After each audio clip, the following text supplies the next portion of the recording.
All right.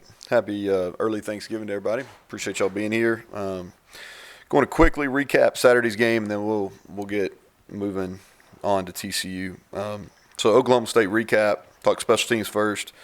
Um, Negative is we lost the field position battle. Haven't done that very often this year, but we lost the field position battle really because our kickoff return unit really struggled. We didn't do a very good job blocking them.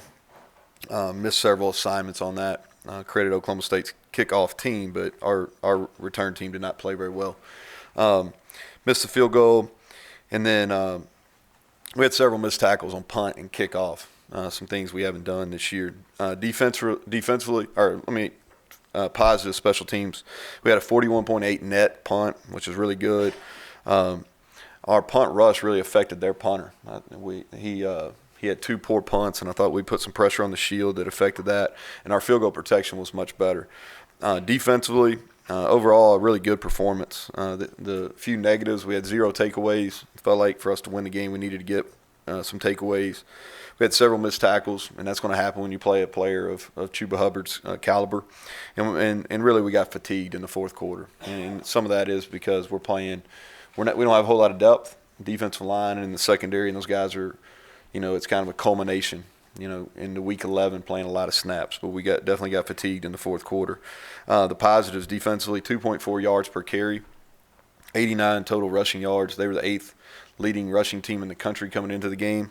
They only had 285 total yards of offense. They were in the top 10 in total offense coming into the game, and we limited the explosive plays. We actually won the explosive play battle, and they were leading the entire country in explosive plays.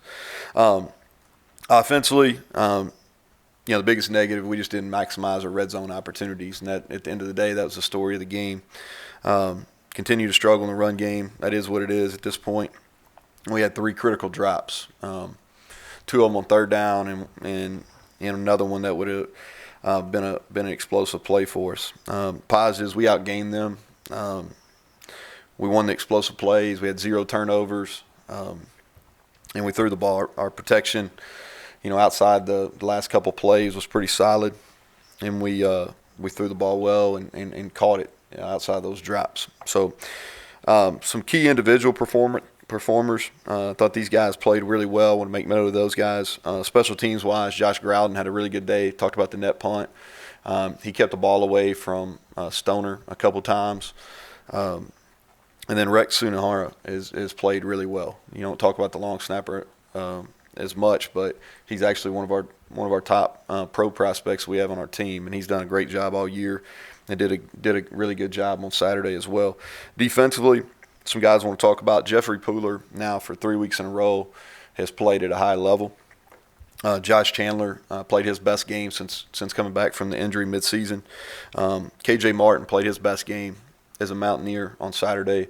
Played every snap and really flew around, and you can see his improvement. Excited about him. Sean Mahone played his 4th consecutive game at a high level. Probably hadn't been talked about enough. He's played really well, and he's played probably every snap. And I think he's continued to get better. Excited about his future. And then Akeem Bailey played really well. Maybe his best game I've seen him play over the last 2 years. Offensively, Colton McKivitz continues to play at a high level. Really set a standard that'll live on after he's gone. Mike Brown, back-to-back weeks playing well. And then Letty Brown played well. I think that during the entire game, the first guy that hit him didn't tackle him. We've been talking about breaking tackles. His totals don't necessarily tell that story, but he played much improved, and I think it bodes well for the future for him. But a disappointing loss, nonetheless. A game that we had chances to win. We've had a few of those now that maybe could have flipped our record, but it wasn't the case. We didn't make the plays, didn't coach well enough at the end. So, moving on to TCU, this is it's kind of one of my favorite weeks of the year. Our guys, we have a lot of guys who want to be NFL players. This is an opportunity. They get a peek of what the NFL lifestyle is. They're out of school. There's nobody else really around, so it's a football week. It's a great opportunity for us to kind of spend this last week together as a 2019 team. We'll do a lot of team activities and things like that. And we're gonna be intentional about enjoying this. I think we need to finish this on a positive note. send our seniors out here on a feeling good about what they've done. And again, outside of maybe one or two, I think that they've played their best football in their senior year, and I appreciate that group. I talked about them after the game on Saturday. And then we need to. This is a great opportunity for us to have a building block moving into our off-season program as well, which is important. I've got a ton of respect for Gary Patterson and what he's done at TCU. His guys play the game the right way. Tough to play against those guys. They do a great job in all three phases. I'll kind of give a quick preview. Their kicker, Song, start with special teams. He's 21 of 22 on field goals. Been the most consistent kicker in our league the last 2 years. One of the top punt return units in the entire country. They do a great job. I think Chad Glasgow leads that unit, and him and Coach Patterson, they've done a really good job year in, year out on the punt return. They've got maybe the most explosive punt returner in the entire country in the Rager kid. He's averaging 18.1 yards per attempt. That's pretty good. Big time ability. He's taken 2 to the house, I believe. Maybe one of those got returned or called back, but explosive guy. Both the running backs are the returners in the kickoff return game. They've done a solid job on that. Multiple 35-plus yard returns on the year. And they've got really good team speed, and that shows up on their kickoff and their punt teams. They've done a really good job of holding people in check on both of those teams. So quality group all the way around. And defensively, they've got a tradition of playing defense at a high level. If you look at all the defense statistics in the Big 12, they're in the top 2 in most of those. 2 of the top D tackles in the Big 12. They got the 94 and 90. They're unique in that, similar to us in the way they move their defensive line, but they get pressure from their D tackles similar to us. And those guys are 2 of the top in the league. They're difficult to block both in the run and the pass game. Linebacker, Wallow, he's their leading tackle. He's second in the Big 12. He's always around the ball. You can tell he's a really intelligent player. And then they got experience in the secondary. 4 out of their 5 starters are seniors. The Gladney kid's been playing for a long time. He's got great cover skills. The free safety, who's not a senior, I think he's a sophomore, Mooring, is all over the field. I'm really impressed with him. I think he's super talented. Offensively, they've ran the ball extremely well this season. Talked about the running backs on the kickoff return, their quality. They've kind of got a thunder and lightning combo. It's a good mix. It's worked well for them. I think they've one of the top offensive lines in our conference. Start 4 seniors up front, and they played a lot of football there. A couple NFL prospects for sure. And their tight ends, they're starting to get their tight ends more involved as they go through the season. They've got 2 big long targets. And then talked about Rager. I think he's got elite speed, elite ability. We're going to have to know where he's at. They do a good job of moving him around. So with that being said, great challenge for us this week. Going there, playing on Friday, and look forward to finishing the year on a strong note. So with that, I'll take questions. You've played so many young players anyways, but there are a few that haven't. Do you make a concerted effort in this last game to try to get some snaps for them, or do you just play this like normal? Yeah, we're just going to play like normal. We're going to play the people that they're most deserving to play. We've played most of them anyway, outside of the offensive linemen. And I just think sometimes it's more harmful than helpful to play guys really early in their career at that position. Yeah, you mentioned emphasizing enjoying this weekend, having fun. Anything different that you do, like away from football a little bit, to try to get with the guys and emphasize that? Yeah, so we'll do a Thanksgiving meal on Wednesday. We've got some more meals during the day and stuff. We try to do some competition type things with the guys. It's a short week, and we're kind of toward the end of a long season here, and so we'll have to be really intelligent with our practice plan. It can't be as physical as you'd like to be in a normal game week, especially today, because today needs to be like a Tuesday in your prep work. And we usually have some contact on Tuesday. We won't do that today. Tomorrow will be probably our only contact day of the week, and so we're just on both lines and in the secondary. We're really we're thin, and we need to make sure we get to the game on Friday as healthy as possible.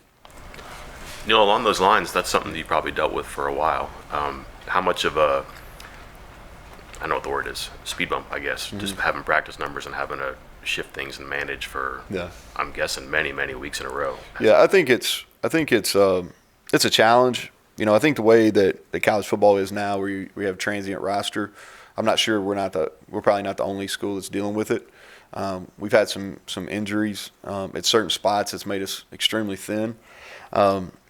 So what we've attempted to do is make really good use of some pre-practice walkthroughs, and then we try to get some good full speed work, good on good, because where it's really affected us is our scout teams. Our scout teams they're giving great effort. We just don't have the team speed or the size on our scout teams that you really need to get prepared to play. So we've had to do a little bit more good on good work during practice. So what we try to do is not be out there as long, but really be efficient when we're out there, and then make more use of walkthrough times. Does it make things harder? Like, I mean, obviously it does, but if you're trying to get technical on things, let's just say run blocking, it's hard to accomplish that.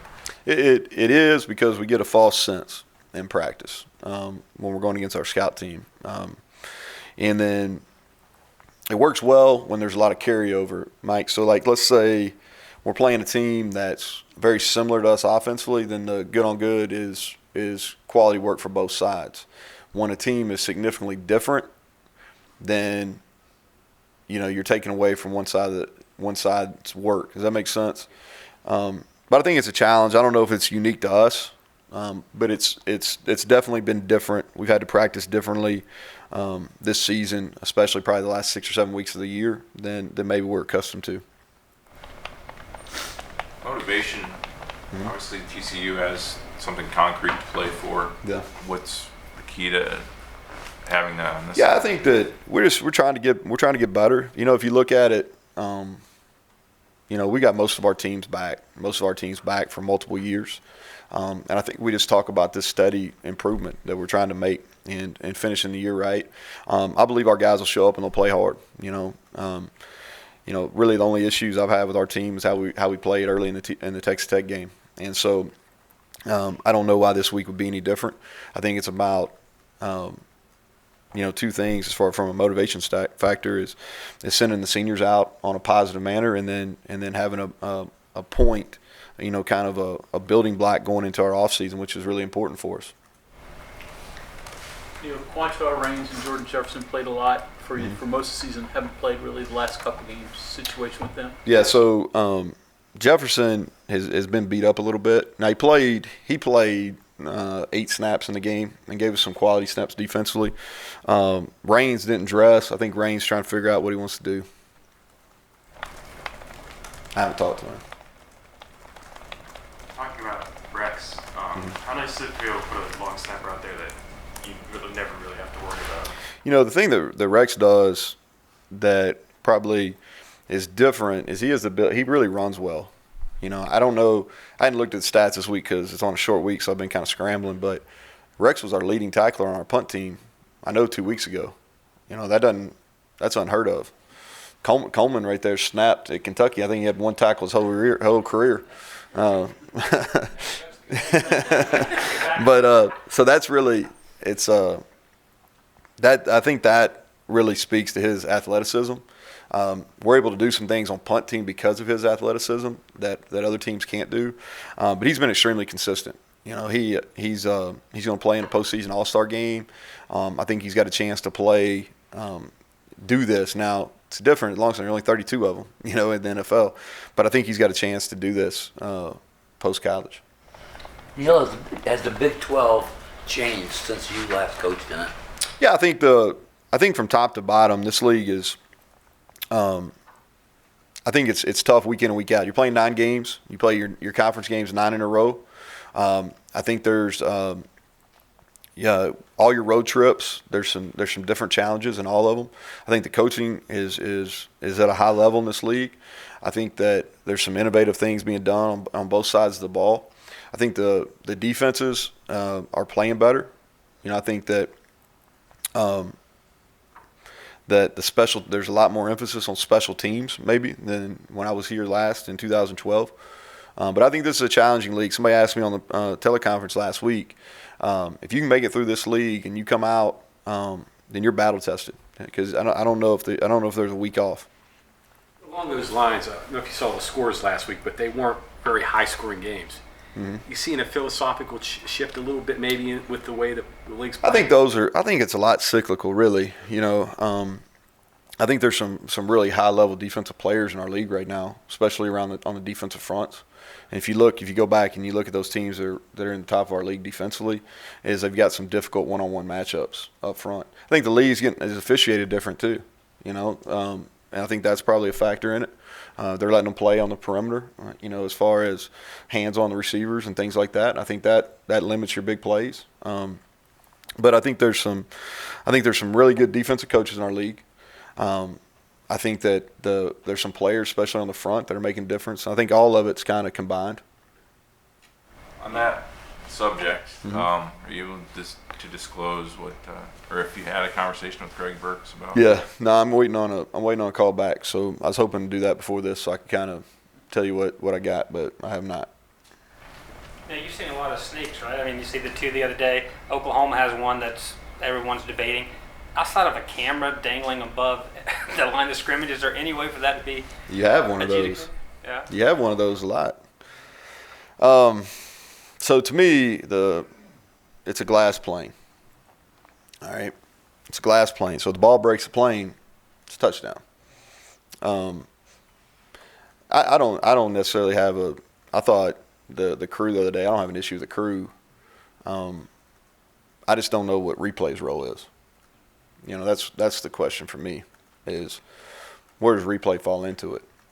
Because I thought both those plays, replay clearly showed the touchdown, the Sam that I thought was a touchdown, and I thought on the first quarterback sneak, the ball clearly, Jarrett's picked up out of the pile with the ball across the goal line. That's the way I saw it. Now, I haven't gotten any explanation from the league on where that's at. I'm sure they have a good one, but I don't have an issue with the crew. I think the game's really hard to officiate. I thought Cooper Castleberry was the ref, and I think he does a good job managing the game, does a great job communicating. But I don't know where replay, how that factors in. Yeah, the game this weekend, obviously, but moving forward here, what are you looking at with recruiting? I mean, how big is the next couple weeks going to be, and do you think you're going to save some scholarships possibly for some transfers? Yeah, so the next couple weeks leading into December 18th is going to be huge. We'll be on the road full time starting on Sunday when the contact begins. We've had a couple of recent commitments that are important. I think we'll have a couple more here in the next week, 10 days is the hope. And then we need to finish strong. I think I like the guys we have committed. They continue to play well, and as either junior college second-year players or high school seniors. And we follow them each and every week, and so proud of the progress they're making. But we definitely have some positions in need, without a doubt. We've got to make some improvements. We've got to make some strides and add some bodies on the offensive line. We need to we're thin in the secondary, so we got to continue to add bodies there. But, yeah, we have every intention of finishing strong. As far as holding scholarships, we always do that to a certain extent. How many, not sure yet, but we'll definitely hold at least one or two. How much value do you get in practices? I know coaches talk about the practices leading up to the bowl game. Yeah. Is there more value maybe in getting your guys out and recruiting the extra time that you have? Well, when you go to a bowl, you do both. Okay. You do both. And really, you do both your bowl practices kind of weekend oriented. Then once the recruiting period goes dead, it's kind of when you do your. I think there are some real positives for bowl practices. I'd be, I would. There's some benefits, without doubt. I don't know if anybody uses all 15 of those. You get 15 now. I think that the game's changed. My approach to bowls is quite a bit different than some coaches. I treat them as a total reward. We practice quick. We don't really wear pads. We work our developmental squad about 25, 30 minutes every single day, and it's legit football. We put pads on, but the guys that are playing, we don't even put on pads. We just get ready to play, and we played really fast in bowl games. But the fundamental work with the developmental squad, we'll miss that. We'll have to do some. We'll have some catching up to do. I think that's probably the business. There's a couple things not being eligible for postseason play. Number one is the guys don't get that reward, and then number two, you miss some developmental time without a question. Back to recruiting and Rex, is that the most difficult player on this roster to replace just because of Most difficult. the specialty that it? Well, we've got some guys on our roster we feel good about. We got 2 guys that in Poland and Hadley that have both shown the ability to do that. They just haven't done it in a game yet, and so I think that'll be one of the best competitions we have in the spring. But we do definitely have some guys that we feel are more than capable of filling that role. Can they do it as well as Rex? To be determined. They haven't done it. Do you think the NCAA should look into changing the idea that they reward teams that are good and punish teams that are bad, practice-wise, as far as bowls go? I mean, I think it's good teams get Yeah. 3 more weeks. I think that's I'm for it. I mean, I think to the winners go the spoils. I mean, you earn the right to get those extra time, and I think we all know the rules when we started playing. You got to get to 6 to be bowl eligible. We're not going to get to 6 this year, and so I think that's fair. The rule that I think that needs to be looked at, and I think they are looking at it, is I think football, just like all the other sports, should be able to have some developmental time with the coaches during the off season, during the winter and in the summer. Not contact oriented drills, but fundamentally work on fundamentals. No different than what basketball can do and the other Olympic sports. Was it crazy to think that in an emergency Rex could have even played linebacker? I mean, he's running downfield making tackles in space, Yeah. and he's not the smallest dude in the world. He's big. He's really big. He played basketball at Rhode Island, So, we really hadn't thought about it. He has done it. He's really done a nice job since January of changing his body. He's gotten significantly faster. But he's been a weapon. Like I said, that's almost unheard of for your long snapper to be one of your leading tacklers on your punt team, and he's done that. We've used him in a different role than most people use their long snappers. I mean, he's been a part of our coverage team. People are trying to block him, like TCU, without question, will try to block him this week, hold him up at the line of scrimmage. And so he's been a weapon for us, and he will be missed. And I think it's the reason I brought him up, because he's played at a high level. That's what you want. You want guys to play at a high level, and he's done that consistently. Neal, Gary's defense, you're talking about the cyclical nature. 4-2-5 was really strange for a while, and like half man, half zone, and pattern matching was strange for a while. And used to panic that a quarterback hadn't seen it. Is that even a thing anymore? Like, could Jarrett draw upon just film and experience? Cause I think there's less pattern matching in this league than other leagues, because you get so much of that variation in the 2 and 3 safeties, and teams spot drop out of that. And so I think what TCU's done probably better than anybody is, and I said this on the teleconference, is they take away what you're good at. So whatever your best patterns are, they're going to match those. They're going to try to take those away. Same thing in the run game. They're going to move their front to take away whatever the best things that you do in the run game.